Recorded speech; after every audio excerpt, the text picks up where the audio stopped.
Aujourd'hui les CM, je vais vous partager les deux grandes manières de trouver des clients et également comment vous servir de ces deux catégories de façon de trouver des clients et comment bien les optimiser pour trouver des clients au plus vite pour votre activité de CM freelance. Salut les CM et bienvenue sur la chaîne des Community Managers Freelance qui souhaitent développer leur activité avec succès. Donc si tu es nouveau ou nouvelle sur cette chaîne, je t'invite sans plus tarder à t'abonner à la chaîne YouTube, à activer la cloche des notifications pour ne rater aucune des prochaines vidéos et également à venir me suivre sur Instagram parce que c'est quand même plus sympa pour échanger là-bas et plus pratique que sur YouTube. Donc sans plus tarder, pour entrer dans le vif du sujet, quelles sont ces deux notions, ces deux catégories, ces deux manières de trouver des clients. Donc en fait, il n'y a pas de magie, c'est pas des recettes miracles, des recettes magiques, c'est juste deux notions à bien comprendre et à bien appliquer dans votre activité parce que généralement, il y a des personnes qui vont faire soit l'une, soit l'autre, mais elles vont des fois pas faire les deux alors que les deux se complètent parfaitement, mais on va aller plus loin que la notion et voir vraiment catégorie par catégorie ce que vous pouvez mettre en place et ce qui peut être intéressant avec des exemples concrets. Donc ces deux manières de trouver des clients, vous en avez déjà peut-être entendu parler, c'est la notion d'inbound marketing et d'outbound marketing, donc j'en parle dans la vidéo sur comment trouver des clients également, mais on va aller plus en détail dans cette vidéo sur cette notion-là. Et en fait, qu'est-ce que ça veut dire tout ça ? C'est votre capacité à soit attirer des clients, soit aller les chercher. Donc si on commence par l'inbound marketing c'est le fait de faire venir les clients à soi. Donc ça c'est le rêve de n'importe quelle personne. Cette chaîne YouTube par exemple c'est de l'inbound marketing, c'est vous qui m'avez trouvé et c'est pas moi qui suis venu vous trouver. Donc voilà, c'est un exemple d'inbound marketing. Et en fait l'inbound marketing ça va vous permettre, une fois votre visibilité bien en place, d'attirer des clients, on va dire automatiquement à vous, sans avoir besoin de chercher, démarcher tout ça. Et comment on développe une bonne stratégie d'inbound marketing ? En maîtrisant bien les différentes plateformes à votre disposition pour créer de la visibilité. Donc ça peut être une chaîne YouTube, ça peut être un blog, ça peut être un compte Instagram, un compte TikTok, LinkedIn, Pinterest, etc. Mais l'idée c'est vraiment de créer votre visibilité sur les différentes plateformes. En plus, vous êtes CM donc vous connaissez quand même bien. Et là, l'idée, ça va vraiment être de créer du contenu par rapport à votre cible. Imaginons que vous vous adressez à des pâtissiers. Donc voilà, votre cible en CM, c'est des pâtisseries. Votre but, c'est d'augmenter leur chiffre d'affaires en amenant des gens en point de vente et en rendant leur pâtisserie sur les réseaux sociaux, on va dire, virales, ou alors faire des belles vidéos de pâtisserie, tout ça, voilà. Vous faites une belle offre complète, j'en parle dans la vidéo sur l'offre pour les pâtisseries, par exemple. Et maintenant, votre objectif, c'est d'arriver à être visible aux yeux de cette audience. Donc vous pouvez créer une chaîne YouTube où vous montrez comment vous développez des comptes de pâtisserie, voilà, pour des pâtissiers. Vous pouvez créer un blog spécialement dédié aux réseaux sociaux pour les pâtissiers. Vous pouvez créer un Instagram, pareil, toujours dans cette même démarche, ce même axe de communication sur comment vous aider les pâtisseries à être plus visibles, à mener des clients en point de vente. Pareil, LinkedIn, Pinterest, voilà. En fait, vous faites pareil sur tous les réseaux sociaux.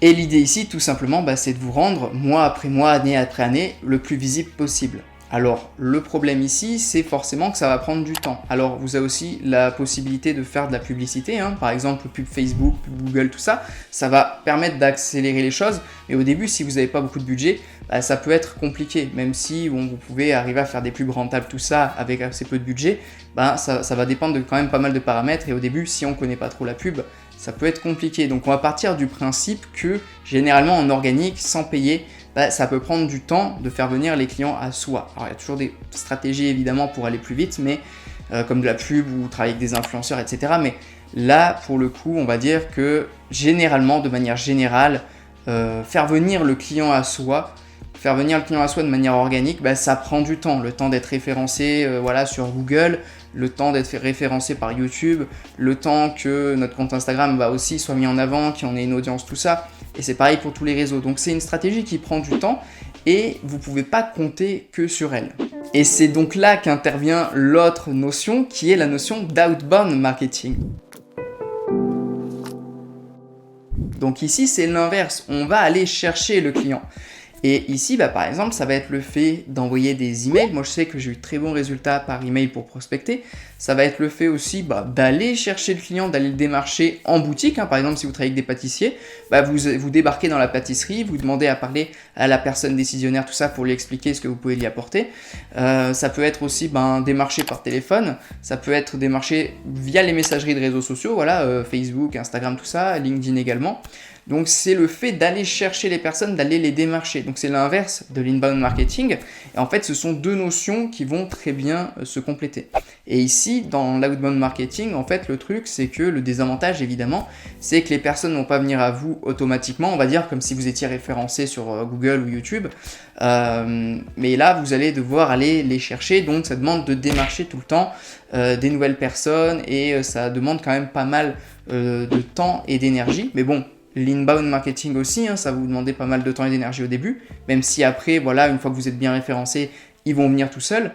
Au début, ça va demander beaucoup de temps et d'énergie dans les deux cas. Donc moi, ce que je vous conseille, que votre choix se porte sur le fait d'aller chercher le client ou sur le fait de le faire venir à vous, de vous positionner sur ces deux choses-là. C'est-à-dire, au début, évidemment, ça ira beaucoup plus vite d'aller chercher le client, de prospecter. Mais à côté de ça, créez votre écosystème de réseaux sociaux qui vont avoir comme axe de communication la cible à laquelle vous allez vous adresser. Si vous adressez au pâtissier, créez votre chaîne YouTube sur... alors peut-être que vous ne serez pas à l'aise de montrer votre visage, tout ça, donc YouTube à la limite, si vous ne voulez pas en faire, n'en faites pas. Ou alors vous pouvez le faire avec des sous format un peu PowerPoint, tout ça, avec des graphiques, tout ça, voilà, sans montrer votre tête. Si vous voulez pas faire chaîne YouTube, un blog, franchement, c'est les deux plus gros moyens actuellement de référencement. Donc soit une chaîne YouTube pour faire une vidéo maintenant et qu'elle soit visible dans 3 ans. Vous faites le travail une fois et il travaille pour vous pendant des années, soit un blog, parce que le blog c'est pareil, vous allez faire un article et dans 2-3 ans, il sera encore visible. Alors qu'un post Instagram par exemple, dans 2-3 ans, il sera plus visible.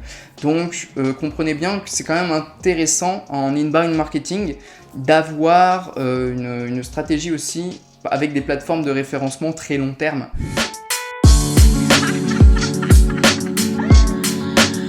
Moi, dans mes stratégies d'inbound marketing, j'aime beaucoup avoir deux plateformes de référencement très long terme, c'est-à-dire YouTube et le blog. Donc moi, j'ai un blog et une chaîne YouTube. Et là, ce que je fais aujourd'hui en termes d'articles et de vidéos, dans 2, 3, 4 ans, 5 ans, ça sera encore visible. Et l'idée, c'est de faire le travail une fois et qu'il travaille pour vous pendant des années. Donc ça, c'est super important. Et vraiment, moi, je vous invite à mettre un focus là-dessus. Également, derrière, j'aime bien avoir des plateformes un peu plus contenu rapide, un peu dynamique, proximité avec l'audience. Donc il y a Instagram et TikTok que je trouve super pour ça, qui sont super intéressants et qui peuvent vous rendre très visible aussi rapidement avec les Reels et puis les vidéos TikTok comme on les connaît. Donc deux plateformes vraiment, on va dire, où c'est assez dynamique, une proximité avec l'audience, des petits formats, tout ça. Et derrière, également, j'aime bien les plateformes de groupe. Voilà, donc en fonction de votre cible de client, ça peut être plus ou moins bien. Mais une plateforme de groupe comme groupe Facebook, Telegram, Discord, voilà, une plateforme où vous avez un groupe de personnes et où vous pouvez échanger avec ce groupe-là, cette communauté-là. Donc moi, c'est un peu le set gagnant, l'ensemble gagnant de plateformes que j'aime utiliser. Et pour l'inbound marketing, je vous conseille de passer par là. Puis après, quand vous avez du budget, vous pouvez aussi mettre de la pub, pub Facebook, pub Google, tout ça, à condition de savoir le faire. D'ailleurs, je vous ferai une vidéo sur est-ce que c'est intéressant de faire de la pub quand on est community manager, que ce soit pour vos clients ou pour vous-même.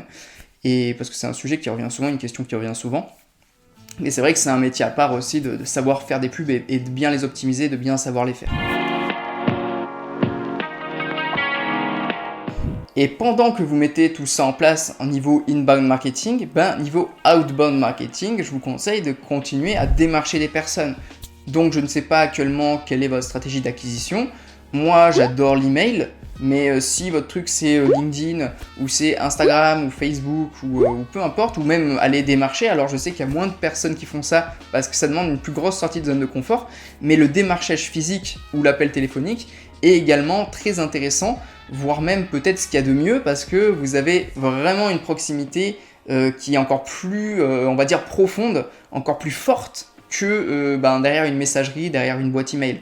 Quand vous avez le patron de la pâtisserie en face de vous, et que vous lui expliquez ce que vous pouvez apporter à son entreprise, vous avez une vraie proximité, une vraie relation, et la relation qui va s'installer, elle est plus puissante que derrière un mail ou derrière une messagerie.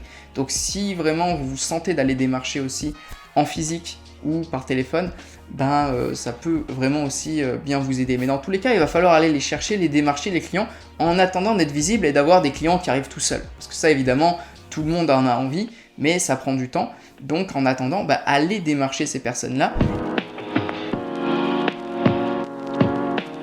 En tout cas, moi, je vous conseille vraiment de faire les deux. Parce que parfois, je vois des personnes qui débutent, soit elles font, alors bon, ça c'est sûr, vous allez attendre longtemps, elles font que de l'inbound marketing alors qu'elles débutent. C'est-à-dire, elles font des posts sur Facebook, des posts sur Instagram, LinkedIn, etc. Mais en fait, elles débutent tout juste. En plus de ça, leur compte, pour le moment, il n'y a pas encore trop de trucs virals qui ont fait décoller le compte. Donc, c'est compliqué. Le compte, il n'y a pas beaucoup d'abonnés, il n'y a pas beaucoup de personnes, et elles pensent que les gens, juste grâce à des publications, vont venir les contacter. Et le truc, c'est que au début, c'est très compliqué parce qu'on n'a pas encore une grosse visibilité. En plus de ça, on n'a pas encore toute la preuve sociale avec les témoignages, la notoriété qui peuvent aller avec. Donc, en fait, au début, si vous comptez juste sur la visibilité de vos publications pour ramener des clients, ça va être très compliqué parce qu'il n'y a pas grand monde qui va vous contacter. En revanche, faire des posts sur Instagram et derrière faire en sorte de ramener, grâce à ces publications, des personnes qui sont votre cible client et ensuite aller les démarcher en message privé, ça, c'est une stratégie, voilà, vous faites un mélange d'inbound marketing et d'outbound marketing où vous allez démarcher le client en message privé derrière pour vendre, pour rediriger vers un appel, etc. Mais dans tous les cas, vous devez faire les deux parce qu'au début, si vous faites que de l'inbound marketing, vous allez attendre très longtemps, dans la plupart des cas, avant de trouver des clients. Alors, il y a toujours des exceptions, il y a des gens organiquement, sans payer, ils arrivent à créer quelque chose très rapidement et avoir des clients très rapidement. Mais dans la plupart des cas, ça reste quelque chose de compliqué, qui prend du temps. Et je vous conseille pas de vous reposer juste là-dessus au début. Et à côté, on a des personnes qui vont faire seulement de l'outbound marketing. Alors moi, c'est ce que j'ai fait au début. J'ai pas commencé avec des réseaux sociaux, tout ça. J'ai contacté directement des personnes, allé les démarcher. Donc j'ai fait que de l'outbound marketing au début. Et j'avais pas de réseaux sociaux. Mais en fait, au final, je regrette parce qu'au final, plus tôt vous commencez votre visibilité, plus tôt elle va travailler pour vous et mieux c'est. Donc ne faites pas juste l'un ou l'autre, mais faites les deux, ça se complète parfaitement. Et c'est comme ça que vous aurez les meilleurs résultats. Donc voilà SM pour ces deux notions que je voulais partager avec vous. Dites-moi dans les commentaires pour laquelle vous avez opté, sur quels réseaux sociaux vous êtes, votre manière de prospecter, mais comment vous avez des résultats et ce que vous mettez en place de manière générale, ça m'intéresse beaucoup parce que c'est sympa de voir que chaque personne a ses stratégies, ses choses qui marchent pour elle, ce qu'elle aime pas. Et je trouve ça super sympa d'échanger autour de ça. Également en complément de cette vidéo, je vous invite à télécharger les guides et formations offertes qui sont dans la description. Donc dans ces guides et formations, vous trouverez comment créer une offre, comment fixer votre tarif, comment vendre, comment trouver des clients, comment déléguer, fidéliser, etc. Donc c'est gratuit, c'est le lien juste en dessous dans la description. Je vous invite également, si ce n'est pas encore fait, à vous abonner à la chaîne YouTube, à activer la cloche des notifications pour ne rater aucune des prochaines vidéos. Et puis je vous invite également surtout à venir me suivre sur Instagram, c'est très sympa d'échanger là-bas, j'ai hâte de vous y retrouver aussi. Et puis comme d'habitude, le petit pouce bleu, les commentaires comme je vous ai dit, partagez cette vidéo à un CM éventuellement qui en aurait besoin. Et puis de toute façon les CM, on se dit à très vite sur la chaîne YouTube, les vidéos arrivent très vite. Donc d'ici là, portez-vous bien, restez à l'affût des prochaines vidéos. Et puis on se dit à très vite, ciao les CM.